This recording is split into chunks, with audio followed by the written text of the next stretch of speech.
மதுரை மாவட்டம் சோழவந்தான் சட்டமன்ற தொகுதி மாவட்ட செயலாளர் அறிமுக கூட்டத்திற்கு துண்டறிக்கை வழங்குவதில் பாரபட்சம்.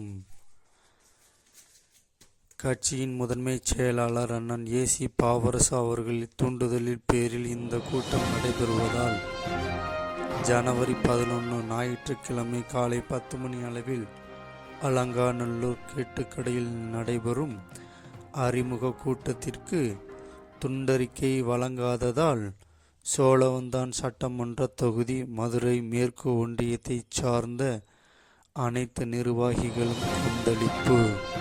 கூட்டம் நடைபெறுவதில் சிக்கல். மதுரை மாவட்டம் சோழவந்தான் சட்டமன்ற தொகுதி மேற்கு ஒன்றியத்தைச் சார்ந்த அனைத்து கிராமங்களும் புறக்கணிப்பு.